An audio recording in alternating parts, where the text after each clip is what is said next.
Let's go back in time a little bit. Let's go back to the last NFL offseason. Free agency period. The Eagles absolutely rocked it by signing Alshon Jeffrey, signing Chris Long, Torrey Smith, LeGarrette Blount, and at the trade deadline, trading for Jay Ajayi.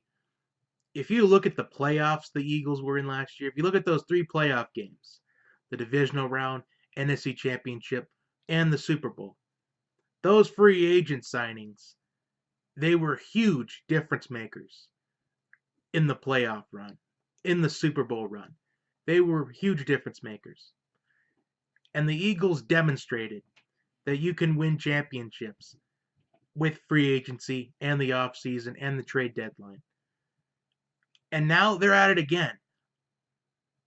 Pretty much what I feel about this is teams should look at what the Eagles did last offseason and what they're doing now. Because they've absolutely demonstrated that this is a good way to win championships. It's not about getting the best players, most talented players. It's about building around good players. It's about building around the team altogether, the 53-man roster. And today the Eagles are at it again. They traded for Michael Bennett from the Seahawks. And in exchange, they returned to the Seahawks wide receiver Marcus Johnson and a fifth-round pick. And there's not even much to discuss about this trade, nothing to evaluate. The Eagles won this trade by about 5 miles. And it's really not even close. Even if with this fifth-round pick, the Seahawks draft an elite player, which you never know with elite players, they can come anywhere in the draft. The Eagles still won this trade. Because you look what the Eagles have returning next season, considering they're just fresh off a Super Bowl, and with Carson Wentz coming back next season, the Eagles, they should be the favorites to win Super Bowl 53 in Atlanta, Georgia. In fact, it would surprise me if they wouldn't be the favorite according to Las Vegas. It would surprise me a little bit. But the Johnny Talk Sports favorite to win Super Bowl 53 is the Philadelphia Eagles. Especially for trading Michael Bennett, it just makes this Eagles defense much more scarier. Much more intimidating to play.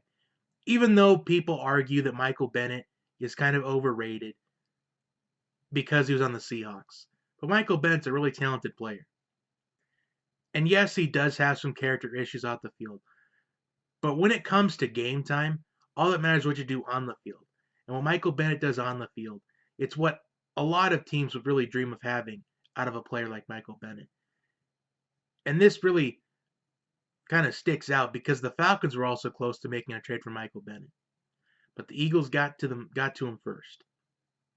Now this trade news, it comes minutes after Richard Sherman was meeting with Pete Carroll and their general manager about his future. And also, we've been told that he was saying his goodbyes to Seahawks teammates 24 hours ago. So this comes minutes just after this breaking news story happens. So this just shows the Seahawks are falling apart. And I said in the draft board series when we got to the Seahawks, I said the Seahawks had to make offseason moves happen.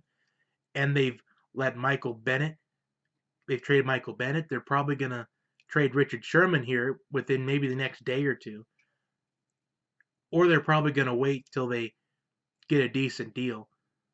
But I think they will trade Richard Sherman eventually. So, in theory, they've already traded Michael Bennett and they've already traded Richard Sherman in a way.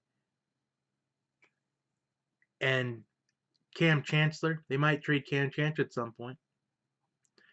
I don't think anybody's safe on the Seahawks right now, except for maybe Russell Wilson. And Jimmy Graham is probably going to leave in free agency to either the Packers or going back to New Orleans. So right now, the Seahawks, they're going downhill right now. As I said, as I compared it with the Atlanta Falcons, I compared the Falcons with the Seahawks and saying the Falcons are becoming the Seahawks 2.0. And what has the Seahawks done ever since the heartbreaking loss in Super Bowl 49 where they didn't give Marshawn Lynch the ball at the goal line? Lost in the divisional round. not making the playoffs. And now it looks like the Seahawks are probably trying to rebuild, knowing that the Rams had a good season, the 49ers are on the rise. So right now, the best I can see the Seahawks doing next season is probably third place in the NFC West. So we'll just find out what happens. Like and subscribe to the channel, share with your friends and family. See you next time. Have a great day, everyone.